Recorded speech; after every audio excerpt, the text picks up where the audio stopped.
Welcome to Sports Geek, the podcast built for sports digital and sports business professionals. And now, here's your host who is helping sports build digital revenue, Sean Callanan.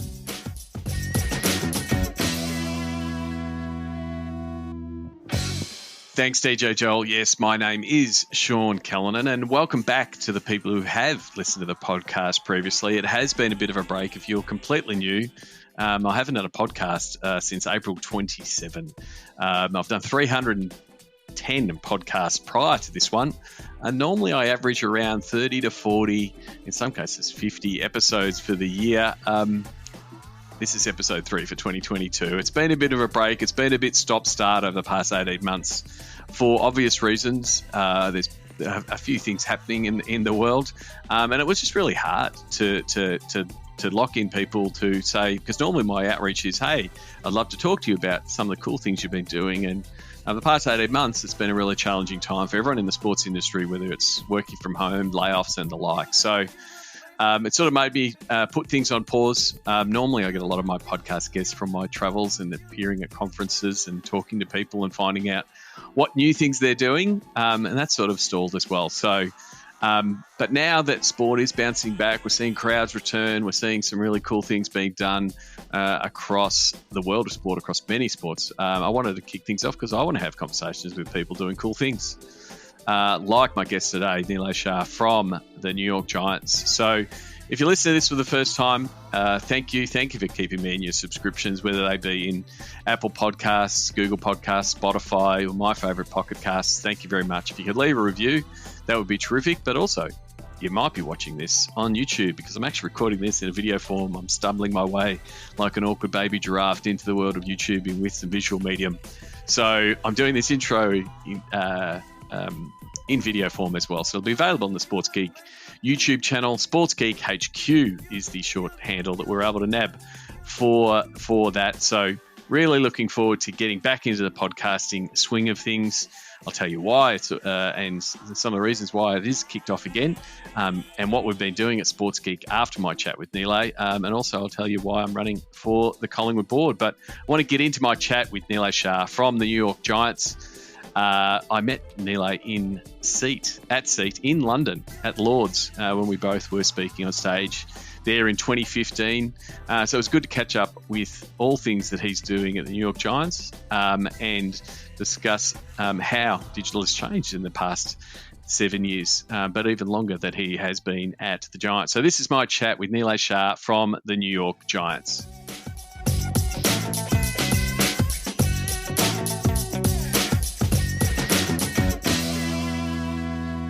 Very happy to welcome Nilay Shah. He is the Senior VP of Marketing and Brand Strategy for the New York Football Giants. Nilay, welcome to the podcast. Sean, great to be here, and I'm glad you brought this back. I've been a listener, and I'm happy to be a guest on it. It's terrific. First of all, it's normally how I start the podcast when chatting to people. How did you get your break into sports? Yeah, it's funny. You know what? Growing up, I was a big sports fan, but I didn't really have any connections. I just knew I was hungry and I love sports. And funny for me is I won a fan contest back in 2002 where I was invited to come to the Giants facility, talk about the team, talk about the website. I was a frequent visitor to the website. Long story short, I pleaded my way into an internship, first ever intern in the group.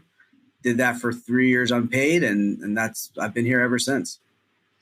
Terrific. I mean, it is it's a similar story. Myself, a fan, talking from a fan point of view. So you're coming at it, in those early days of early digital, and you're in those early digital roles going from intern. Digital has evolved. Like again, early. Sure. I've had stories of. Jeremy McPeak talking about getting a fax from the NBA and saying, hey, we're going to build these things called websites. You were sort of in the Giants around that same stage. How has the digital team evolved and grown in your time of the Giants? Yeah, it's been incredible. And, I've been at the Giants since 2004, and people ask me, how do you stay at one place for, it's almost 17 years now. It's because the role has changed. When I started back then, the role was to basically update a website and keep fans informed. And it was very stats based. There wasn't much media. That eventually became into what streaming impacted, how you were providing fans with content in a live environment. And then social media came on board and how you were creating two-way conversations. And then mobile came on board that, hey, it's not just someone sitting behind a computer, it's someone on the move. And then now, how you're using technologies like augmented reality and different things like that. It's a constant, battle to figure out how to get someone's attention, and technologies continue to evolve. And it's our responsibility to stay up front with it. And, and now your role is as marketing and brand strategy. Marketing in sports, depending on who you talk to, whether you're team side, whether you're league side, whether you're in the agency side, it's very different with different things. Like what's marketing to you, and what's marketing in your role at the Giants involve? Yeah, marketing for me is basically, we're fortunate where we have a 100-year-old brand. It's really about how we're developing the next, 100 years of the logo and how we're growing the fan base. And for me specifically, it entails overseeing everything, obviously on the digital social side, but creative, production, game presentation. And the one thing that, I think team to team, it differs. I'm very involved on the sponsorship side. And that is in terms of creating, presentations, going out on presentations, because I think what sponsors have wanted has changed considerably. Before it was, hey, let's be in the stadium, which is a very important asset. But now it's how do you create an integrated experience with the partner? And I think COVID certainly, accelerated the digital transformation. You have 80,000 people in the building versus, unlimited potential outside of it. So heavily involved on that side, which I think is quite different than, certain team to team.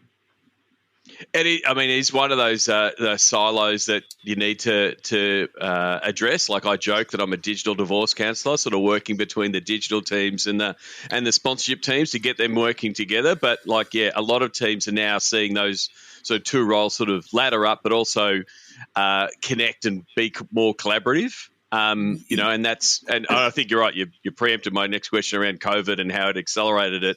To say so many things that were activations or stadium activations or store activations, everyone had to go back to the drawing board and say, how are we going to do it? And, everyone's had the digital chops to be able to deliver. And you saw a lot of those changes happen over the last couple of years. Yeah, 100%. And what I have to drill in my team constantly is, growing the fan base, engaging the fan base. It's important. But if you're not driving revenue, you're not going to be able to take the next level in how you want to build the department. And that's just the truth, right? The more you can show that you're integrated on the ticketing end, on the sponsorship end, it just helps long-term planning because you know that you're essentially helping the bottom line. And when you want to go after more staffing, more technology, having that understanding, it plays a huge role in that. And then a big part of it, and you mentioned yesterday you were hanging out with a good friend of mine, Russ Scabetti, on the analytics side, is also integrating with those geeks in understanding the data of your fan base, understanding the data of your social to be able to sell that story, because we can't just sell, hey, here's the logo, look at us, we're cool on Twitter. You need to have that data and that backing. How important is that for you guys? It's huge. And I think what's happened is the sponsors and the agencies have gotten smarter. Right. Typically, what traditionally may have been TV or in stadium signage, the beauty of, digital, as great as it is to engage with the fan base, it's easily trackable. Right. So it's our responsibility to make sure that we're providing, whether it's, weekly, biweekly metrics, not only to prove what we're doing is working for the sponsor, but for internally. Right. Not every piece of content we put out is sponsored. Right. So we're continually evaluating whether something's working. And if it's not, it's easy for us to show, here's a better opportunity that's going to help achieve all of our objectives. Yep. And you talked about before, Giants being a 100-year-old brand, a generational fan base, Sure. my son did not get a choice on the football team he get to follow. I just told him he's following Collingwood. You would have the same with the Giants. So you're also the custodians of that fandom. Sure. And digital is a big part of that, and keeping connected with the next generation. What are some of the things that you're doing to stay connected with those fans, and whether they're in stadium or on the couch or in a bar. Yeah, no, I mean, I think, we've done a much better job of partnering with like-minded brands that have really started to, look at different demos the same way. And whether that's, this year for the first time, we introduced celebrity DJs, and they're these well-known DJs that are playing music that resonates with the fans and the players out on the field. Whether it's different collaborations with entertainment brands. And really, I think the advantage that we have nowadays is that marketing has really changed, right? The grassroots marketing that you would need to do to, throw an event has really turned into, these platforms that have these demos built in already. Are we creating the right types of content that reach them? And, TikTok, let's just say 2 years ago, or even Instagram Reels, that was a little bit older than 2 years, but typically you would take a piece of content and just post it everywhere. Like those days are over. Like you need to have specific strategies for each of these platforms. And when you do it right, the numbers are incredible. And, I was just doing a presentation for my group where, we did this full behind the scenes video, spent hours upon hours of doing it. Great storytelling. Versus our social media coordinator went to the stadium when we were playing the Jets, and we were the away team because we share a stadium. Yep. And they put out something showing everything being green, saying this looks, this doesn't look right, and that has over 100,000 engagements, right? So it's crazy what types of content resonate these days, but that's our job to unlock that and put out content that resonates with people.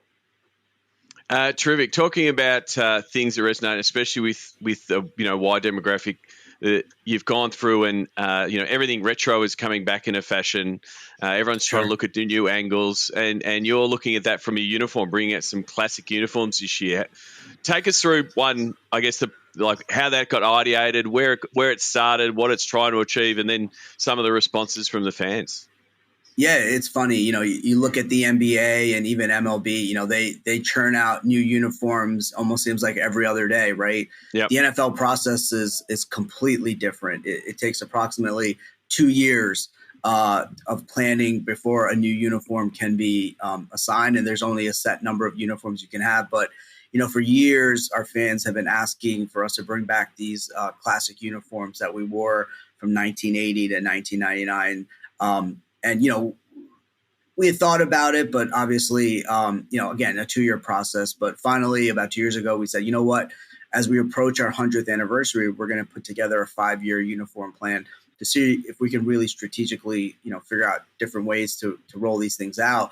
But that uniform we rolled out and we internally said we wanted it to be more than just a uniform launch, right? Like, how could we make it bigger?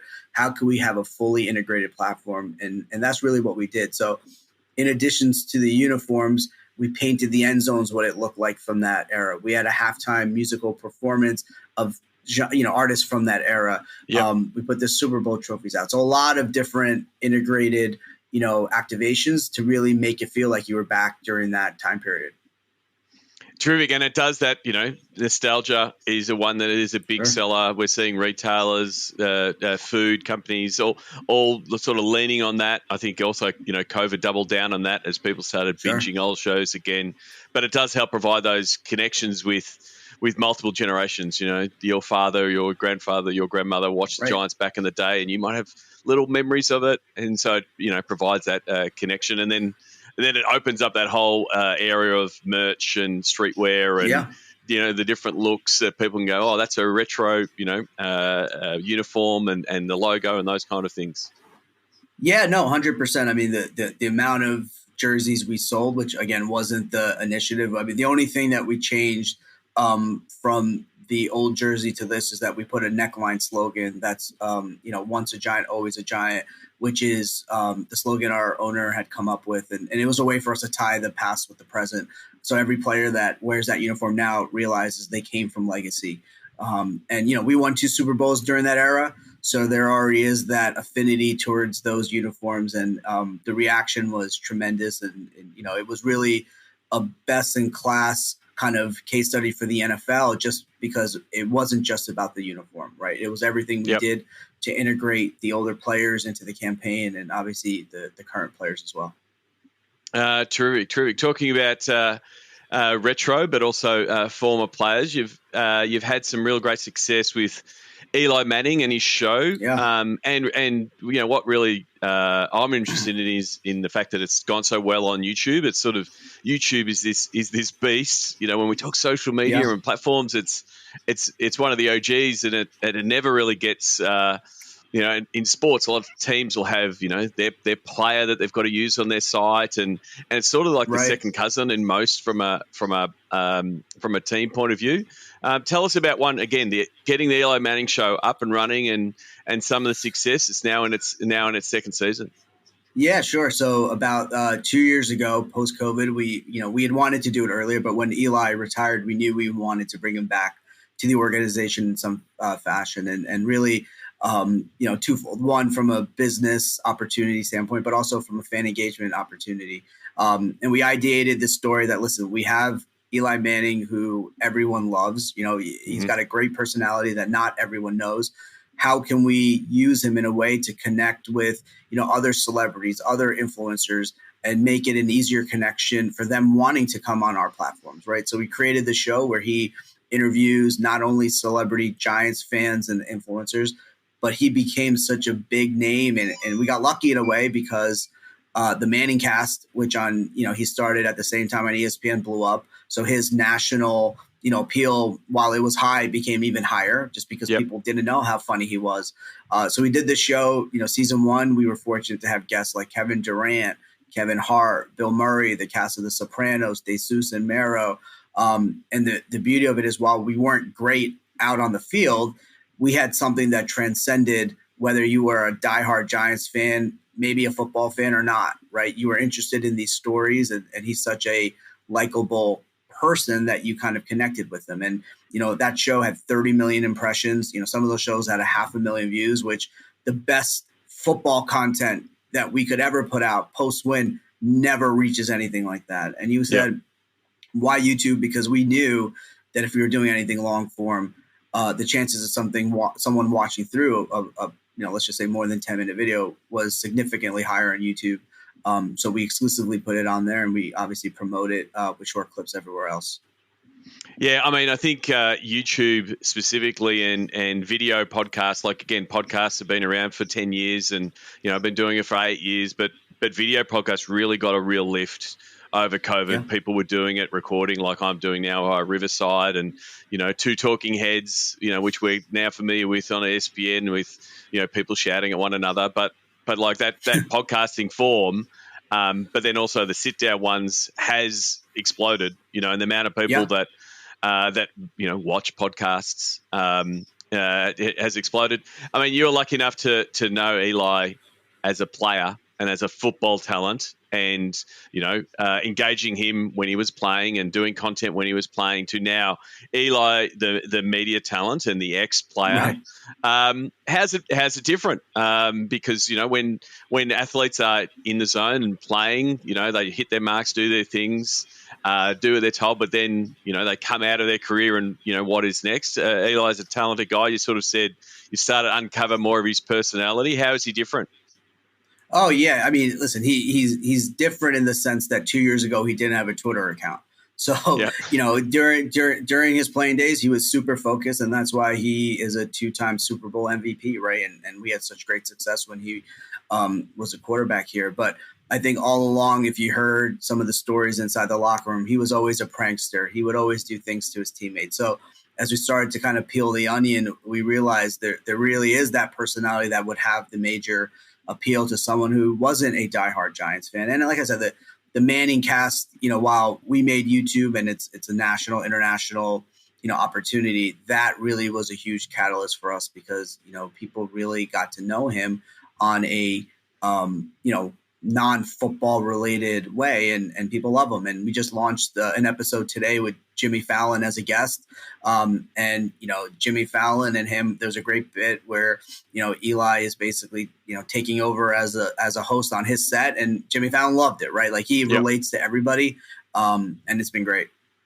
It's quite strange when you see certain players step out and actually be themselves. I mean, the sports media traditionally they just don't like athletes having personalities and opinions and being little bit left of center. And sometimes it's the media and sometimes the coaches. We don't want to be giving out bulletin board material, and so they're so trained. For 15 or 20 years, if you take their college career.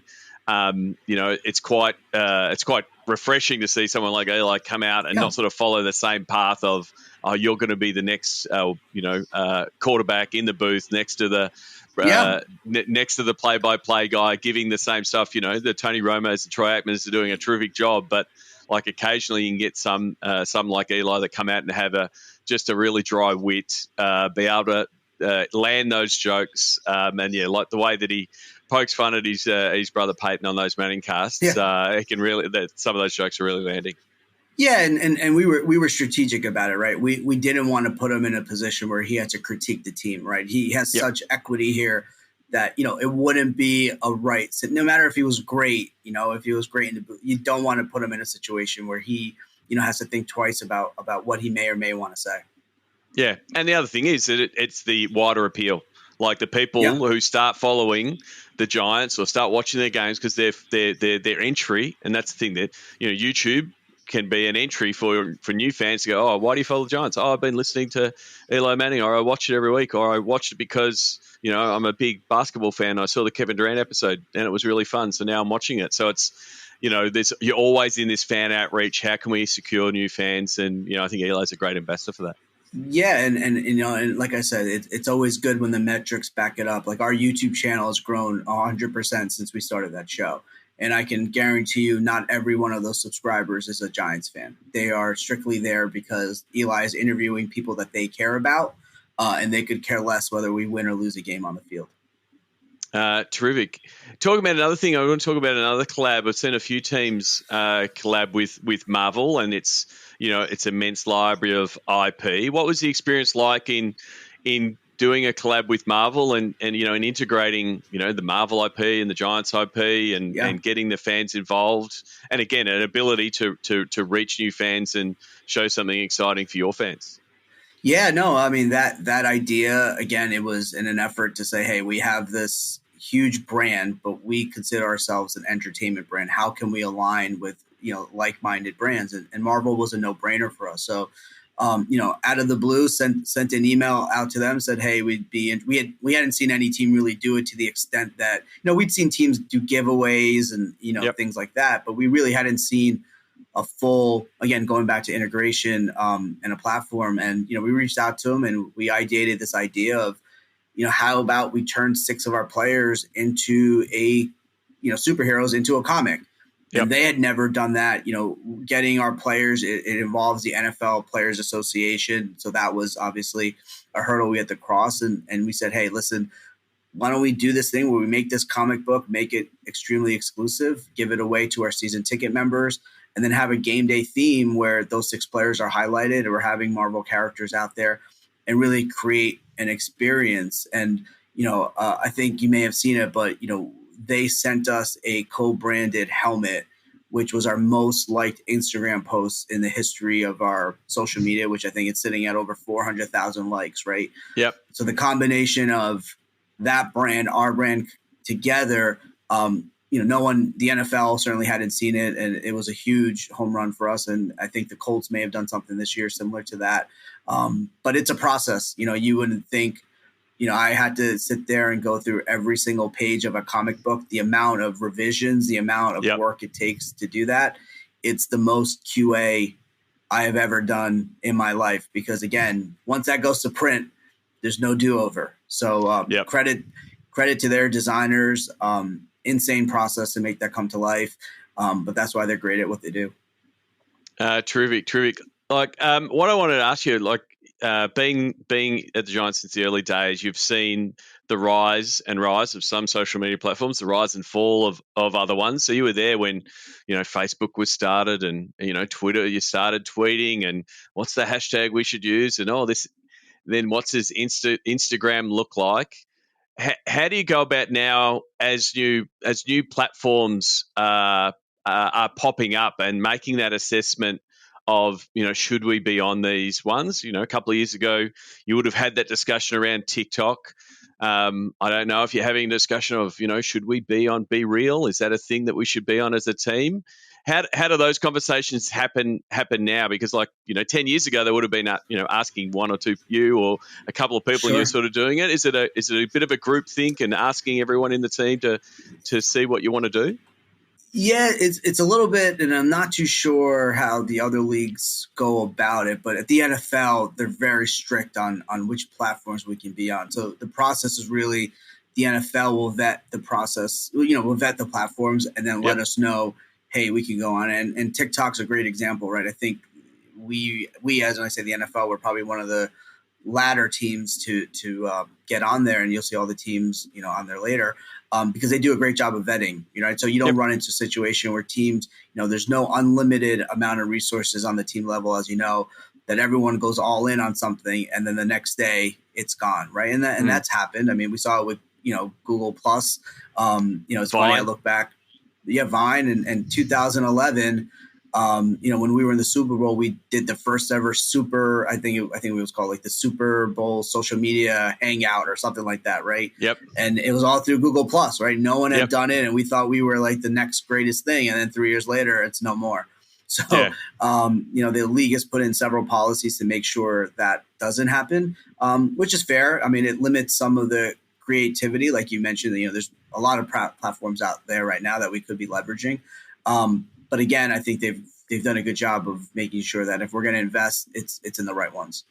I think also, if you look back at that early era of, when Facebook, Twitter, and Insta, those first ones were growing, and all the ones that have come since then, maybe bar TikTok, have had they've always been coming to sports saying, hey, can we have your audience? And so that leverage has changed.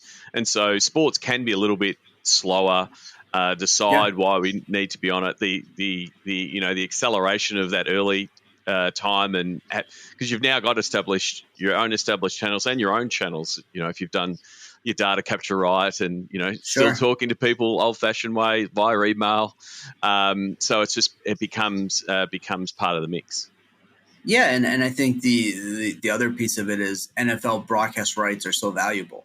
I mean, the amount of viewership you get, that you got to be very strategic about where you want that IP on, because it's such protecting the shield, and there's so much value there that, you don't want to be everywhere. You want to be strategic about where, you're allowing both the league and the teams to play.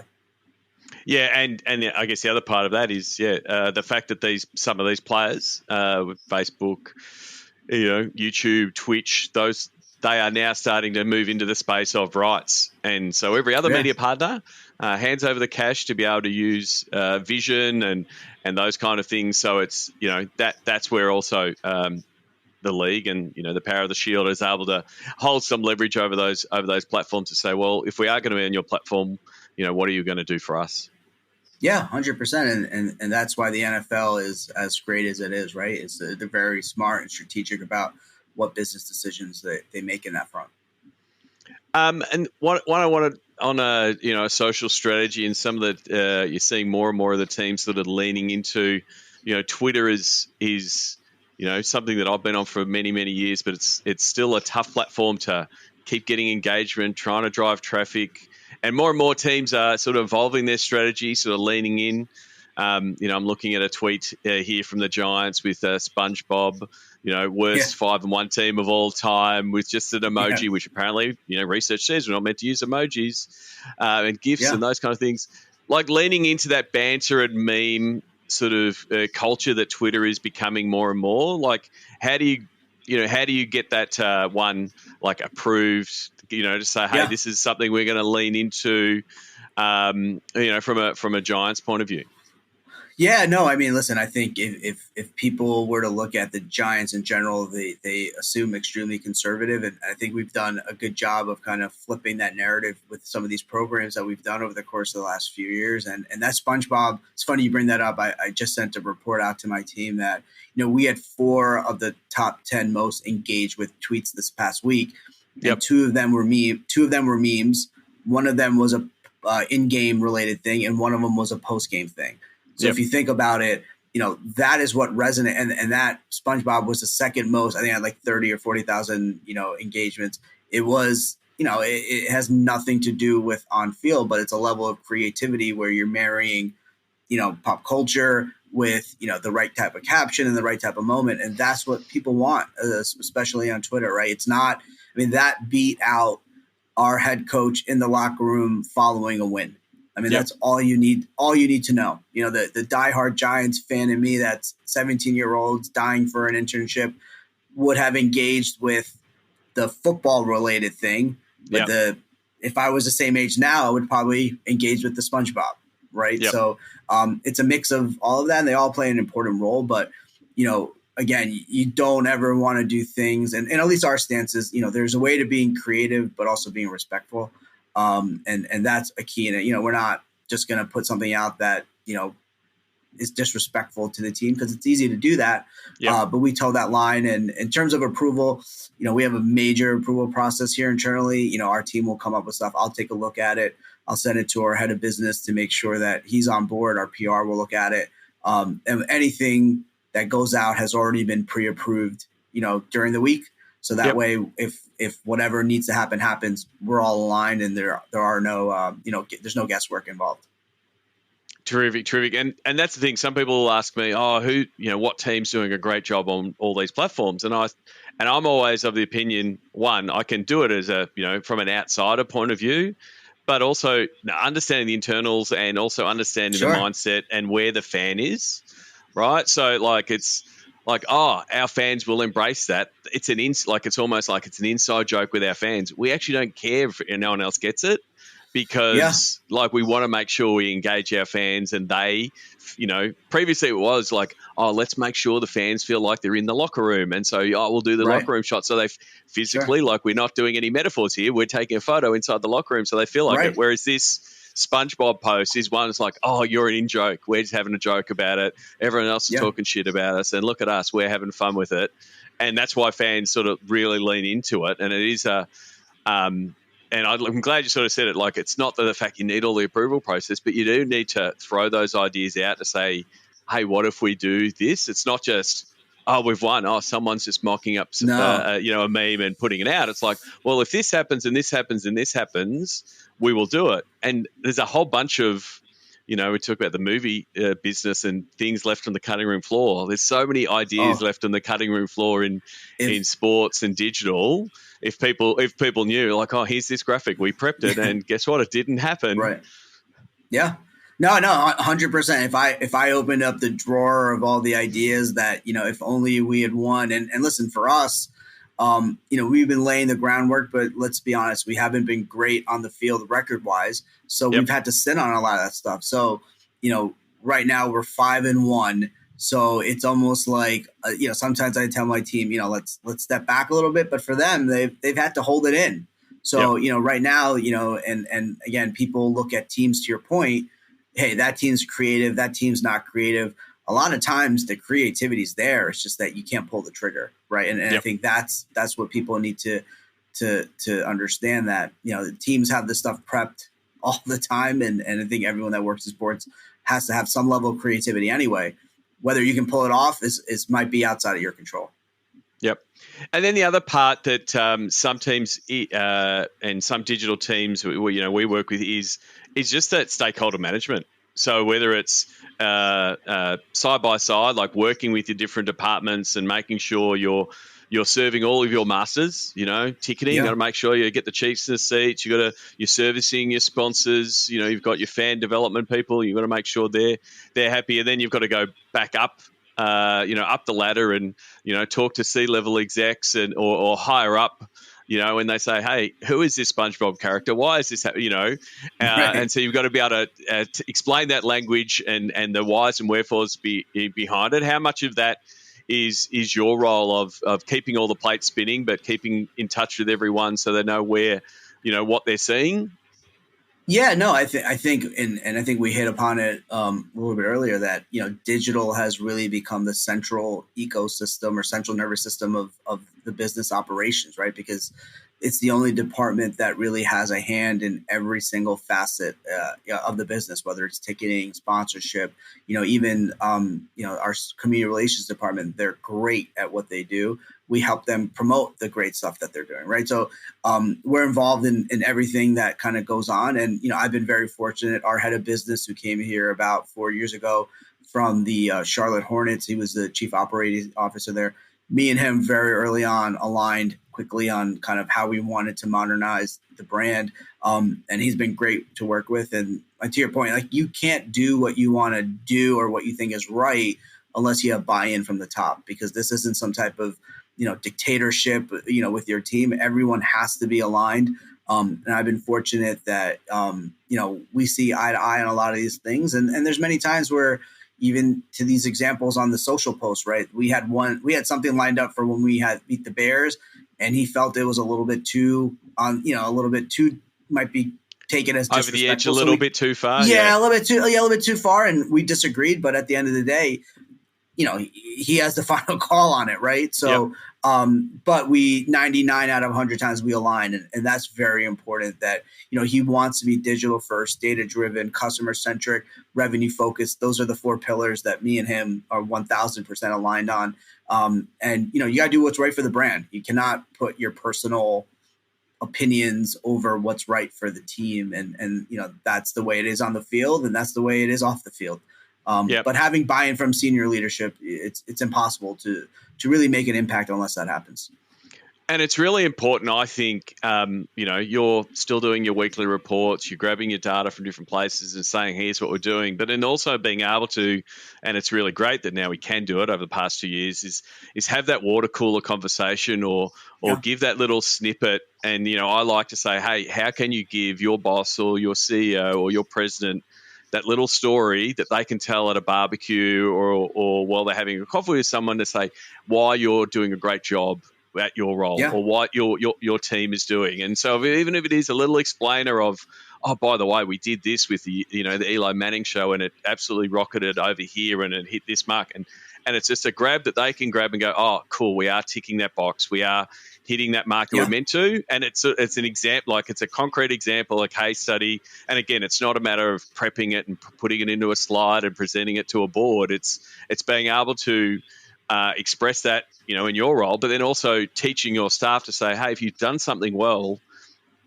learn how to communicate that internally. Like we always talk about being a storyteller and telling the story to the fans. Being that corporate internal storyteller is really important. So you're not just there, put your hand up and saying, hey, look at what we're doing. It's like give those little snippets, and then you'll have other people, other champions in the business saying, oh, wow, the digital team did a great job for my event or my project, or they helped ticket sales. And then it starts getting that collaboration working a lot better.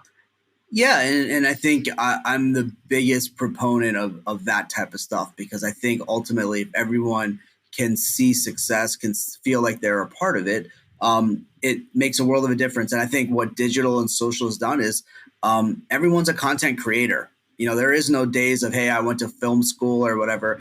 The TikTok can get as many or more views than, an Emmy award winning producer can, right? Like the social media coordinator can come up with the concept. And, we send out weekly emails to the entire business side that says, like this past week, like I mentioned, we had 4 of the top 10 posts on Twitter.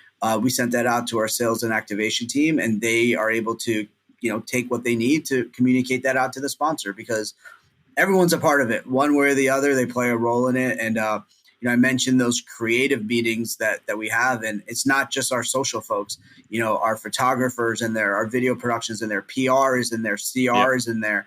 Everyone plays a hand in it. And let's be honest, the more we grow this front, it's better for the business overall.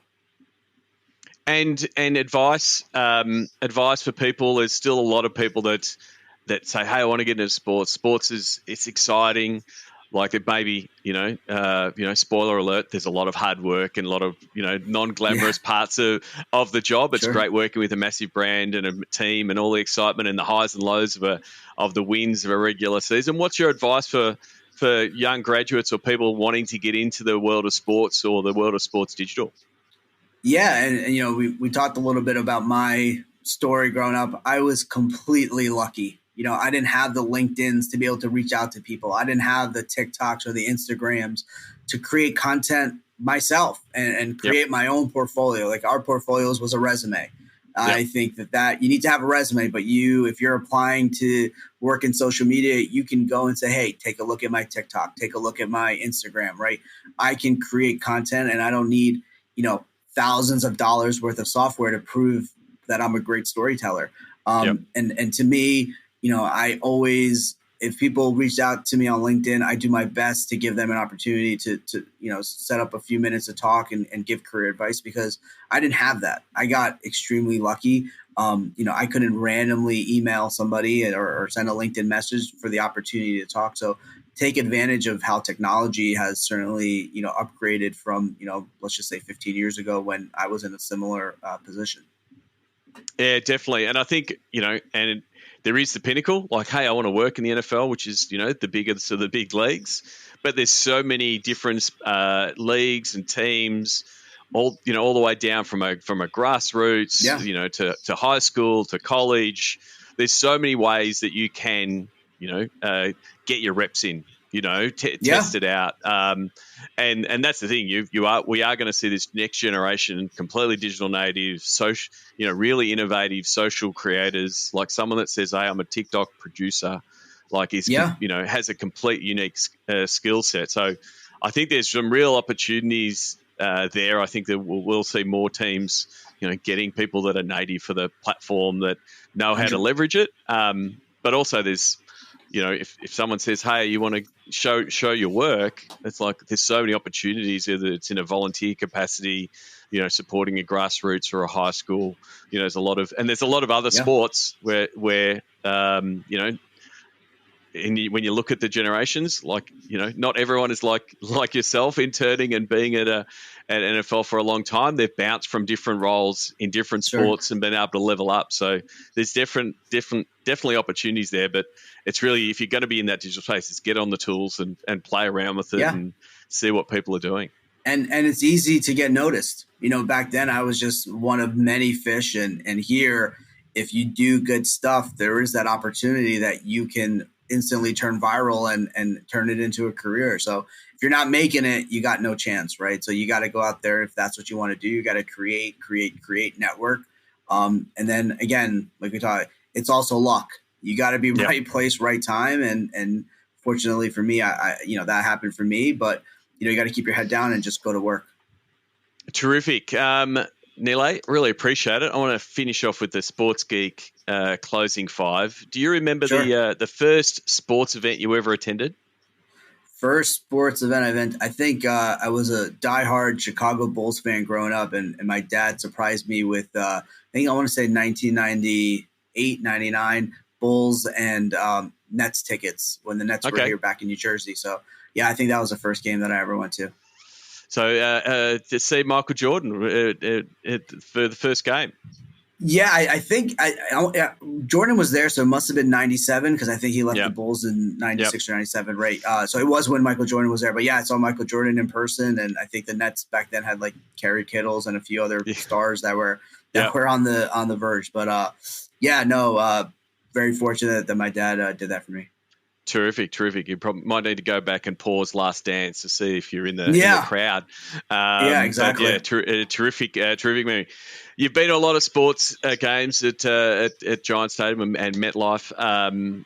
Where do you have a favorite food at a sports event, or a go-to food when you are attending? Because we've all been in media rooms, and the food sometimes different stadiums is a bit so. But do you have a go-to food when you're at a sports event? I'm a big nachos guy. So if there's a nachos kind of with some cheese and some chili, that's where I'm at. Terrific. What's the first app you open in the morning? Definitely Twitter.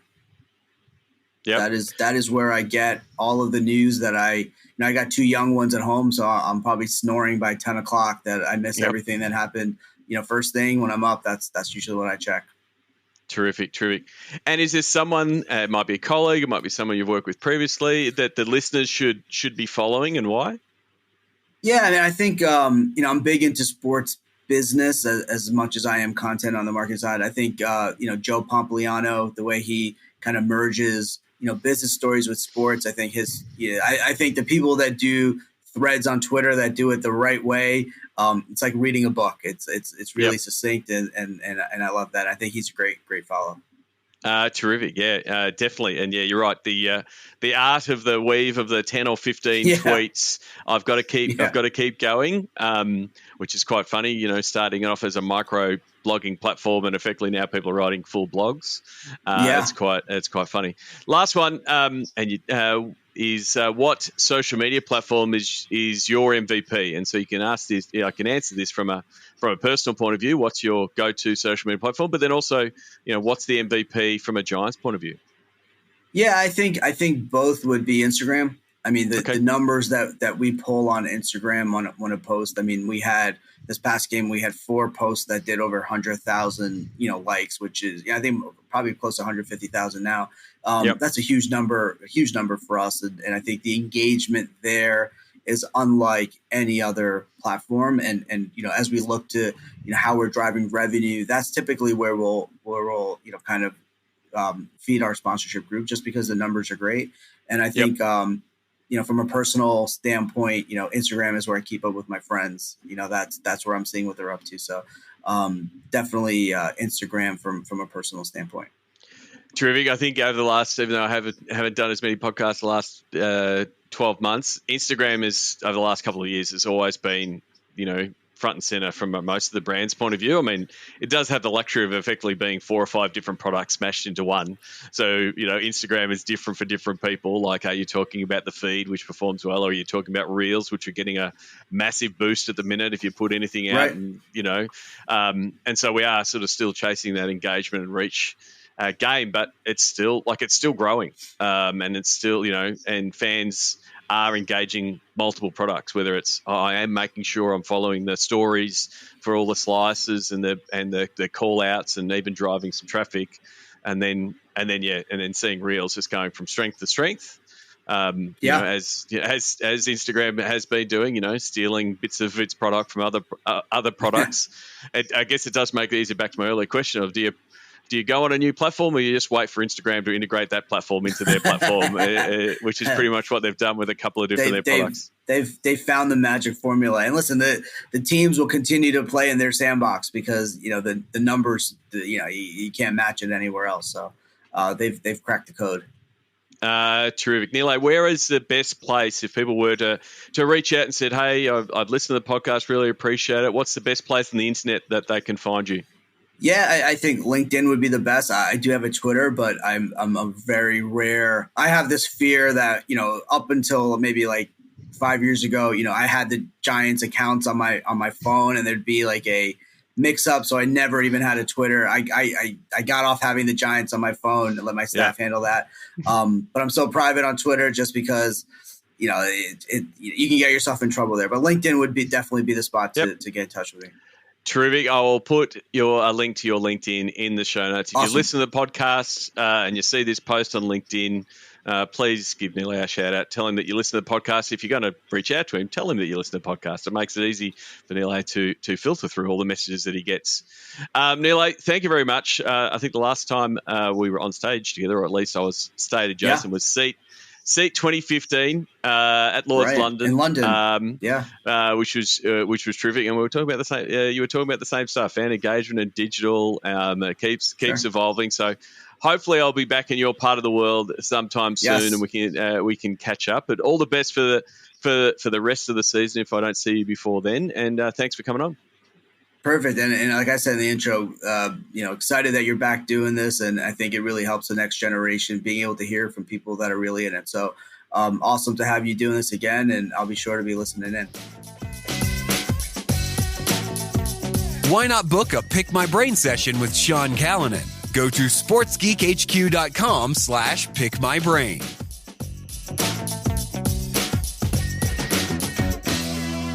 Thanks again to Nilay Shah from the New York Giants. You can connect with him on LinkedIn. I'd really would appreciate it if you either comment on my post on LinkedIn or reach out to Nilay and tell him that you listen to the podcast. It really does mean a lot when the podcast listeners and the podcast guests connect, but also they know that someone has been listening. It's great for me to know that someone is listening. That's sort of why I do it. So please connect with Nilay on LinkedIn. One of the questions I wanted to ask you before I dive into sort of what we've been doing is, what is your biggest challenge? What is your biggest challenge right now as we're starting to come back to the new normal? What is the biggest challenge that you've got for your business? And it's going to be different for everybody with different objectives and different reasons for being into sport. Is it getting fans back in the stands? Is it re-engaging audiences that have been quite comfortable in the couch over the past couple of years? I'd love to know what your biggest challenge is. Send me an email, Sean@sportsgeekhq.com. One, I'd like to tackle it and help solve those problems from my consulting work, but also I want to also seek out conversations and interviews with people who can potentially help solve those challenges. So if you have a challenge, let me know. I might be able to solve it. If not, I will try to find someone to talk to that might be able to solve it. In addition to the Sports Geek podcast coming back, Sports Geek News has made a return of sorts. It's starting to come back. And so those of you who have subscribed to Sports Geek News over the years know that normally what I do is share the content that I read on a weekly or fortnightly basis. We're fortnightly at the moment, and sort of give my take on some of the key news that's going around. So rebooted the Sports Geek News. You can go and sign up at sportsgeekhq.com/sign up to get that. Over 4,000 sports executives do get that email when we do send it out. So please check out Sports Geek News. An update from me and what we're doing here at Sports Geek. The last 18 months or so, we've been doing a lot of work with the NFL, managing the NFL's digital channels here in Australia and helping them with fan growth from a digital point of view. So it's right in the sweet spot of what we do at Sports Geek, is helping teams and helping leagues grow their fan base and better engage their fan base. So not only are we advising, but we're also running the channels. So if you're following NFL Australia on Instagram and Twitter, I'd really appreciate it. Help our KPIs. But if you really want to see what we're doing to reach the audience and how we're tweaking the content to talk to Aussies and build fandom, you can do so and see, Sports Geek's philosophy, and you can see digital to dollars in action effectively. NFL Australia, we're doing some really good work and really enjoying the work, using some of the cool technology and some of the resources that we've got from an NFL point of view. And then another project that we've been working on heavily since last year is a digital to dollars project, where we were pretty much asked to review the digital presence and the audience for greyhound racing Victoria. Greyhound racing, like a lot of sports, went through a lot of change during COVID, and mainly because it was a sport that was still running, and they found new fans. Younger punters were drawn to the sport when there was no sports happening around COVID, and so their turnover from a betting and gambling point of view increased. And so now what we're doing is helping them transform what they're doing from a digital point of view to continue to talk to that new audience using the digital to dollars process. So know your audience, which is identifying that audience, that younger fan, and what they're doing and why they're connecting. But then also know your content. How do we shape that content to that new fan? And then know your distribution. What channels should we use? So it's a really exciting project. Really enjoying working with the team at Greyhound Racing, and they're doing some really good things at the moment. Dream Chasers Festival on at the moment over the next couple of weeks. Other news: Sports Geek is getting a little bit bigger. We've got new hires. Dylan Parks has come on board as a full-time digital producer. He was working on the NFL project last season, and now he's come on full-time. He's doing a terrific job helping manage the social channels and understanding the voice for NFL fans.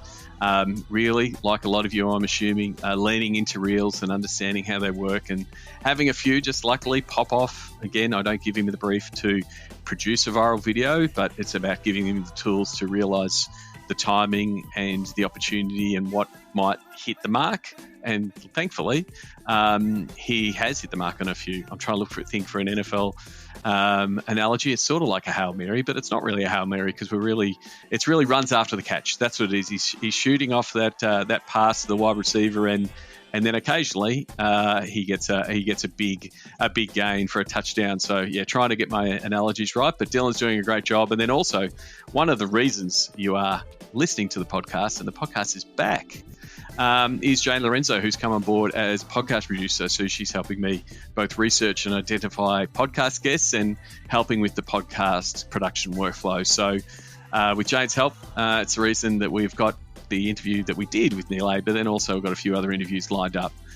So hopefully we get some consistency with the podcast in the next 3 or 4 months and the year ahead. So welcome aboard, Jane. And then I guess from an outsider sports point of view, it's not really sort of off Broadway. We have been doing a lot of work with corporate marketers and corporate IT teams around securing digital assets. We constantly in the sports space, we will get a call from someone that say, hey, my account's been hacked, or I've lost access to my account, or something's gone wrong in that sort of space. And so we've had some success in getting a Facebook page back and the like. But really what we're looking to do is just solidify the access rights and make sure that all your assets that you have got, whether they be on Meta with Facebook and Instagram or TikTok or Twitter, are secure. And so normally in a big corporate world, and it's the same in sport, which doesn't have as much, it has as many layers, like who manages the security aspect.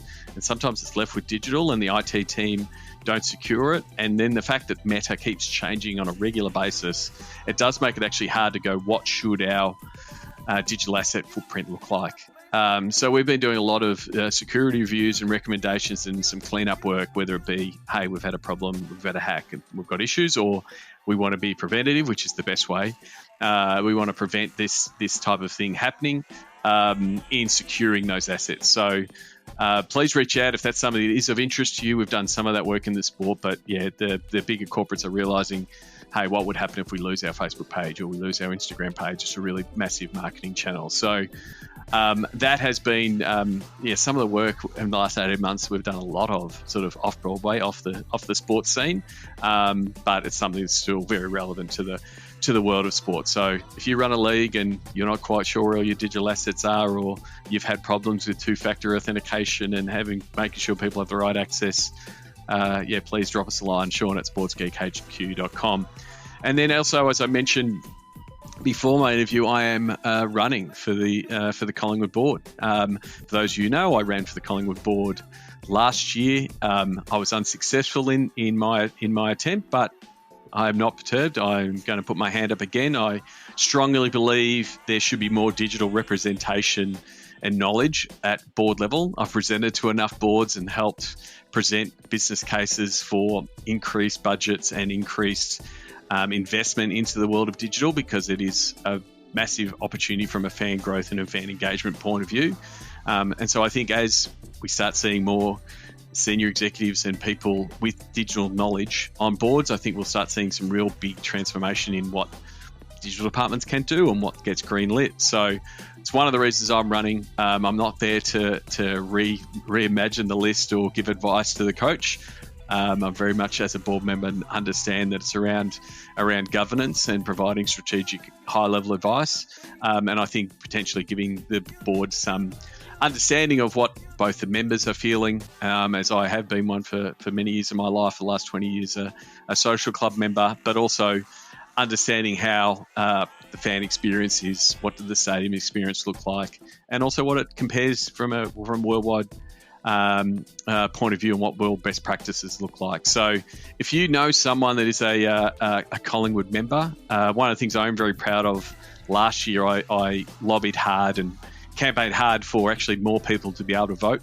Last year there was a limited amount of people that could vote. You had to be a certain class of member. There was only 12,000 people that could vote. Thankfully the board listened to some of that campaigning, and now more people can vote. More people who are 18 game members who can go to the games can vote. So it's going to be really interesting to see how the voting shakes out, with a lot of people voting for the first time. But if you know someone that is a Collingwood member or a Collingwood fan, please send them my way. Send them to my Facebook page or my Twitter account. That's where I'll be doing the campaigning. So I really appreciate your support. Lastly, I want to hear from you. Sean at SportsGeekHQ or at Sean Callanan on Twitter if it's still working now that Elon's taken it over. I want you to nominate more awesome guests like Nilay, people who are doing cool things in digital, cool things in marketing, cool things in technology. How are they moving fans? How are we changing fan behaviour? How are we solving some of those big problems? that I discussed earlier. If you know someone, maybe it's a colleague, someone you've worked with, you think, they're killing it, they're doing a good job. I'd love to hear more about what they're doing. Please reach out, send me a note, send me a DM. You can reach out to me on LinkedIn, especially around those questions you want answered. That would be great. And then you can also just send a note and say, hey, Sean, it's good that the podcast is back. Thanks, I'm listening. Again, it's just feedback. So I know that people want to listen to the podcast. 300 episodes in, you think I would know, but hey, I'm rebooting it. I want to see that you want it. So that's it from me. If you're watching this on YouTube, appreciate it. Leave a comment below. Sports Geek HQ is our handle on YouTube. Until next episode, my name is Sean Callanan, and you've been listening to Sports Geek. Need a speaker or MC at your conference or event? Contact Sean, sportsgeekhq.com/keynote. Want to help drive more revenue from your digital efforts? Book a time for a call. Go to sportsgeekhq.com/phone call. For more resources, go to sportsgeekhq.com.